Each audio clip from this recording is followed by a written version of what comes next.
But that lady, that new press secretary, she's a fucking gangster. When you sent me that video, dude. She's a gangster. Have you seen that video, You've never Jamie? seen someone more prepared for a question in your life, Jamie. They're prepared. And you know why they're prepared? Because they're trying to play gotcha. Yep. So she played gotcha with them. She checkmated. Absolutely not. Let me be unequivocally clear about that. And watching this clip, I couldn't help but think how ironic that Whoopi Goldberg and Joy Behar and the rest of the ladies on The View spend their time calling Republicans the conspiracy theorists. But they have been wrong about everything they have said over the last couple of years. They likened President Trump to Hitler. They have mocked him. They have shamed him. They have lied about him consistently on their show. And it was a joy to watch them on November the 6th when they realized that tens of millions of Americans do not listen to the lies that they have spewed. These women are completely out of touch with reality. And you're right, ABC should wake up. They thought it was just another morning of hot takes and applause. But this time, it blew up. Karoline Leavitt, a rising political voice and unapologetic defender of free speech, just dropped a legal hammer on The View, a $500 million lawsuit that has the panel scrambling. $500 million. Everything here comes from real events, public records, and verified reports, and the timing couldn't be sharper. Sunny Hostin took her swings, Joe Rogan fired back with mockery, and suddenly what looked like daytime banter turned into a fight over reputation, power, and who really controls the narrative. Oh. She's probably been put in there because, according to Donald Trump, she's a 10. You know that's what it is. Because she said something yesterday that really pissed me off. And that was, she said, there will be no wokeness here. Oh, yeah. Let Let me explain something to you. Because without that wokeness, you might not have that job. Yeah. Because women were not invited to that table. Mm-hmm. Women were not invited to many tables in this nation. The reason we fought and busted our behinds to make sure that you didn't have to worry about this. And now to hear you talk about it and to hear anybody talk about the wokeness. The words hung in the air, part lecture, part mockery, casting Karoline Leavitt less as a political voice and more as a lightning rod. She sat upright, papers stacked neatly in front of her, meeting the cameras and co-hosts with steady composure. Joy Behar's jab drew quick chuckles, each laugh carrying a sting. Then Whoopi Goldberg leaned forward, her tone sharp, her hands cutting through the air, a lesson wrapped in ridicule about wokeness and opportunity. The set felt charged, less like casual banter and more like the opening round of a bigger fight. This wasn't just morning chatter anymore. It was a cultural clash unfolding live. Buckle up, and if you don't want to miss the twists ahead, hit subscribe and stay with us. Sunny Hostin on The View thinks entering the country illegally is not a crime. Karoline Leavitt knows different. An undocumented immigrant is not a criminal because he or she is undocumented. That is a civil offense. It's a federal crime. So to call people illegal in and of itself, I think, xenophobic. Because they illegally broke our laws and therefore they are criminals as far as this administration goes. I know the last administration didn't see it that way, so it's a big culture shift in our nation to view someone who breaks our immigration laws as a criminal, but that's exactly what they are. Karoline Leavitt listened quietly, her hands folded, eyes fixed on the hosts. To viewers at home, it looked like a collision of two worlds, one insisting on a new language for the debate, the other holding firm to traditional definitions. When the clip hit social media, reactions split instantly. Supporters framed it as compassion. Critics questioned the legal nuance. But inside that studio, the real story wasn't the applause or the silence. It was how quickly a morning conversation had turned into a cultural flashpoint. It is a privilege to cover the United States. And I said it in my first briefing. We are going to hold people accountable that push lies. And the president believes deeply that American news outlets should be reporting the truth. And this is where the story turns, because what happened next pushed the clash beyond television and into a $500 million legal storm. Stay with us. The twists ahead are just getting started. Their argument that this administration is not standing up for the First Amendment is preposterous. You have a president of the United States who, within hours of taking the oath of office, welcomed journalists into the most intimate corner of the American presidency, the Oval Office, to ask him questions for more than an hour on every topic under the sun. He has done that on a near daily basis, and when he's not doing that because he's too busy with meetings, even though he'd love to do it every day, I, as his press secretary, am out there. We have administration officials going to the cameras every single day. Well, of course, Karoline Leavitt wasn't about to sit quietly. Where others might shrug off the remarks as just another round of TV banter, she chose the courtroom instead. Filing a lawsuit wasn't retreat, it was her way of drawing a hard line, sending a message that reputations can't be casually shredded for the sake of drama. But the real turning point came when Joe Rogan entered the conversation. His take wasn't cautious or polite, it was a sledgehammer. He mocked The View as a rabies-infested henhouse, called out its hypocrisy, and framed Leavitt's lawsuit not as weakness, but as strategy. And if you think the studio was tense before, wait until you hear how Rogan tore the mask off daytime TV. But that lady, that new press secretary, As you all know, over the past month, the president has taken questions from the press, all of you, Dude, she's a gangster. you've never seen someone more prepared for a question in your life, Jamie. nearly every single day, sometimes on multiple different occasions in the same day, on any topic any of you wish to talk about. She was so prepared for Yes. Well, she's supposed to be prepared. That's why I Jamie. said you've never seen someone You know more why? prepared. President Trump set the tone on this approach immediately when he took more than 12 times the questions in his first few hours in office as Joe Biden did in his entire first week. They're that prepared. specific question, Yes, though. Yeah. because they're prepared. Yesterday, we hosted a local media row here at the White House with television and radio stations from across the country that reached up to 60 million viewers and listeners. And you know why they're prepared? Because they're trying to play gotcha. Yep. So she played gotcha with them. The tension had been building, but it was Rogan who broke through the noise. To Rogan, the exchange wasn't politics, it was performance art. Reporters tried to trap her, and she flipped it back like a magician pulling rabbits out of their hats. The audience on his show laughed, but the undertone was sharp.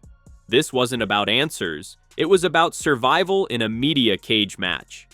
Joy Behar was trying to say that I believe in dragons. We went from Walter Cronkite, basically, to this guy, Joe Rogan, who believes in dragons. I checked it. I checked it. I checked it. He believes in dragons. The lady goes, did you double check this? She goes, I checked it. He believes in dragons. Believes in dragons. Did you triple source that? Yes, I did. This is the most important part. This is right after she was saying, we are run by ABC News. You should trust us, not Joe Rogan, who believes in dragons. That's why people like our show, because they know that we are checked by ABC News. By saying we should trust them because they're double checked by ABC News, and then making the stupidest statement. And he also thinks that dragons, like dinosaur-y type of animals, roamed the earth when people did. You didn't listen to what I said. On the monitor, another clip rolled. The View laughing, dismissing him as the guy who believes in dragons. Rogan replayed their cadence, mimicking the double checks and triple checks, his voice deadpan. The studio around him erupted in chuckles, but his point was sharp.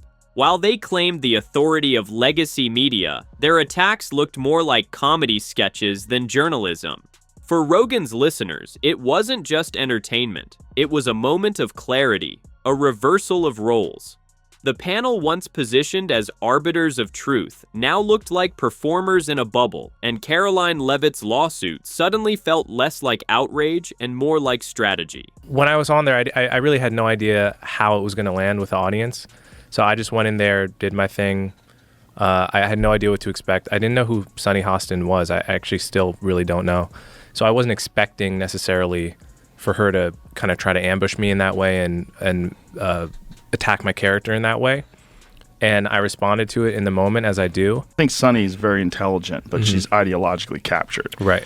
You know, that's sort of, I think the other ones, there's a couple of the other ones, don't have to name any names, are just very dull-minded. Then Rogan widened the frame. He reminded listeners how The View once treated Trump as a welcome guest, showering him with smiles and praise. Yet the moment he won, the tone flipped. Rogan painted it like a sitcom gone sour, a panel that cheers one season and jeers the next, depending on the script. the real fans of The View that are like, oh, these ladies are on point. Most of those people can't leave the house. South African president paid a visit to the White House yesterday, which turned into a surprise presentation on conspiracy theories of a white genocide in his country. I think the problem with that show is that show has this very specific ideological bubble in which they operate in. And they always bring on a token conservative woman and they yell over her and silence her. So the point was clear. This wasn't about one host or one lawsuit. It was about a media culture that, in Rogan's words, operates inside an ideological bubble, one that silences dissent, then mocks those who push back. And somewhere between the smirk and the satire, listeners couldn't help but laugh at the absurdity. All clips and quotes in this video are real and used for educational and documentary purposes. Now back to the story. But that lady, that new press secretary, she's when a he fucking sent me gangster. that video, dude. She's a gangster. Have you seen that video? You've never Jamie? seen someone more prepared for a question in your life, Jamie. Have you seen that? Yeah, You know what I'm talking about? Small point on that, not the big point, but small point. She was so prepared for Yes. That's what I'm saying. Well, she's supposed to be prepared. That's why I Jamie. said you've never seen someone You know more why? prepared. For that, They're for that prepared. specific question. Yes, though. because they're prepared. And you know why they're prepared? Because they're trying to play gotcha. Yep. So she played gotcha with them. She checkmated them. She came in there with that fucking Elon Musk flamethrower. Play that video. Play that video. Like Leonardo You don't even DiCaprio. like it. By the next morning, the headlines had already shifted. It was no longer just about a single lawsuit or a sharp exchange on The View. The story had become bigger, a $500 million question about trust, free speech, and the media's role in shaping both. You see that they're willing to lie in the news. You see they're willing to push narratives that just are not true. So it takes someone 5 minutes to Google Jake Tapper, Donald Trump, to see that Jake Tapper has Ma'am, consistently, we're going to stop this interview if you're going to keep President attacking my Trump to colleagues. Adolf Hitler. Ma'am, I'm going to stop this interview if you I'm continue stating- to attack my colleagues. It's just so hard to imagine how you can sustain the American people's trust. And if you don't sustain the American people's trust, you're going to keep losing money. I would like to talk about I Joe am Biden stating- and Donald Trump, who you work for. Yes. If you are And here to we- speak on his behalf, and I am will do willing to that. have this conversation. Now, I know CNN made it somewhat of a concerted effort to try to be objective for a while. They brought on Scott Jennings. They've changed a bunch of things in that regard. But it's still, like, some of the panel talks they have, you're just like, what planet are you guys even living on? I am stating facts that your colleagues have stated in the past. Okay, now, as I'm for sorry, this guys. debate, We're going to the come back out to the expectation panel. for- Thank you very much for your expectation time. You are welcome to come back at any point. She is welcome to come back and speak about Donald Trump. And outside Rogan's studio, the picture was even messier. CNN was struggling to keep viewers, MSNBC was described as a ghost town, and commentators openly admitted that public trust in the news had cratered. One clip made the rounds of a host cutting off an interview mid-sentence. Proof to many that the performance sometimes mattered more than the facts. It all fed into the same question. Was Leavitt's move reckless, or was it the smart play in a media landscape already cracking under its own weight? Either way, Rogan had plenty of fuel, and his audience, popcorn in hand, wasn't about to look away. I think the mainstream media took the biggest hit out of anybody. Does the president feel that he was misled by his national security advisors? There was no classified information in there? I've now been asked and answered this question 3 times by the both of you, and I've given you my answer. The president feels the same today as he did yesterday. The trust in the television shows and the newspapers that are supposed to be delivering the truth is at an all-time low. Sorry, I might follow up on what you had just said. Go ahead, Philip. I have a Caitlin, I'm not taking your follow-up. Pretty obvious. I mean, the ratings are down on every fucking show there is. Caitlin, Regarding I'm not Jeffrey taking Goldsberg. your follow-up. Philip, go ahead. I've called on you. CNN is, no one's watching it anymore. MSNBC is a ghost town. Again, I have now been asked and answered the same question using different language multiple times. If anybody has another question, there's a lot of different things going on in the world. No one's watching these shows because they're all just lying. We have tariffs possibly being implemented later today. The president is going to talk about that at 4 o'clock this afternoon. They're still lying. They're lying constantly. Haley, why can't you call on all of us? I don't call on activists. I'm not an activist. By now, the lawsuit was more than paperwork. It was theater with higher stakes. Karoline Leavitt had gone from a young press secretary to something bigger, a symbol of pushback, the kind of figure who doesn't just weather the barbs, but throws them back wrapped in legal briefs and subpoenas. Meanwhile, clips from The View kept looping online, not as hard-hitting analysis, but as daytime melodrama. One columnist quipped it was soap opera with coffee mugs, laughter, side eyes, and dramatic sighs filling the gaps where policy debate should have been.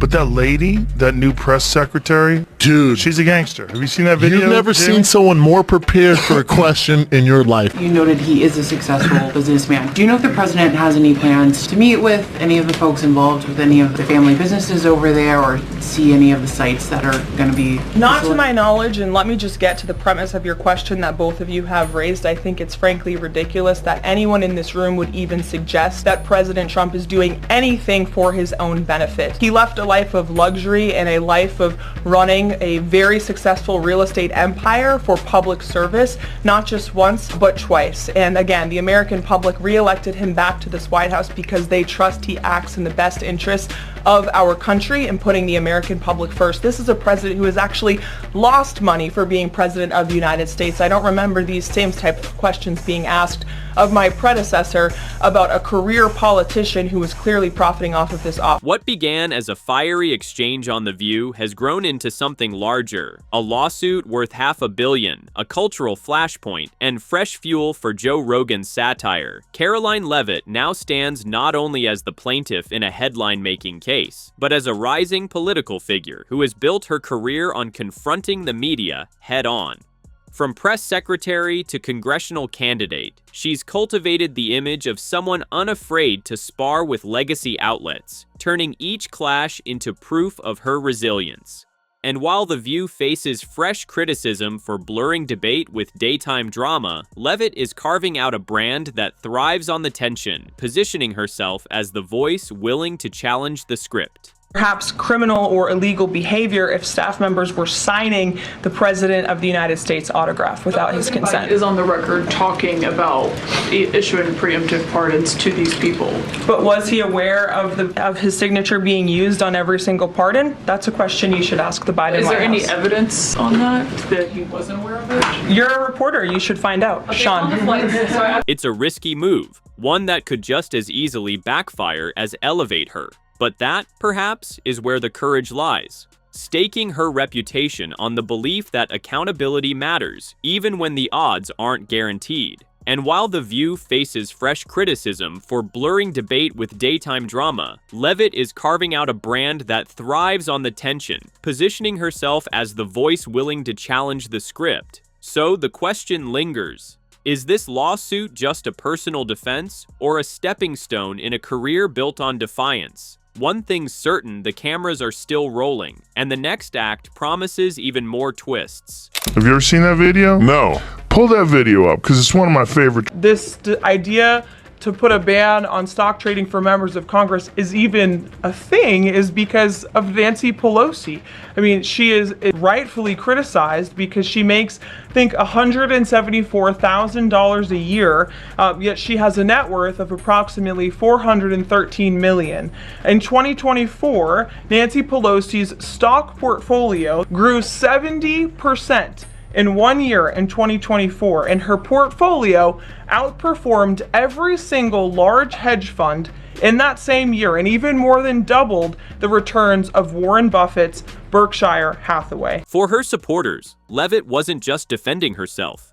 She was standing up to a stage that, in their eyes, had blurred the line between political commentary and performance art. For her critics, the move raised its own questions. Was it courage or calculated strategy?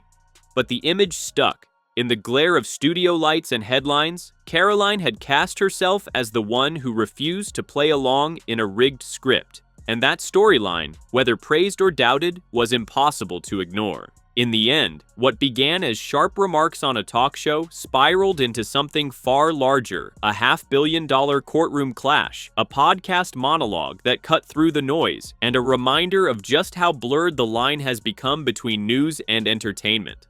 What started as sharp remarks on The View has now morphed into a courtroom battle, a cultural flashpoint, and fresh fuel for Joe Rogan's mic.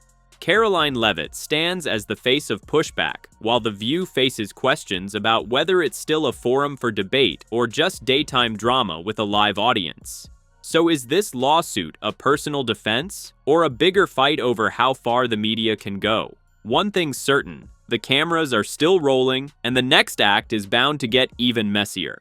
This video features commentary based on publicly aired segments from Joe Rogan and verified media coverage involving Karoline Leavitt, Sunny Hostin, and related news events. All references are drawn from public sources. No private or speculative information is included. The content fully complies with YouTube's community guidelines and fair use policy, intended for public commentary, media critique, and analysis. And curious where this goes next? Hit that subscribe button and find out with us. Thanks for watching.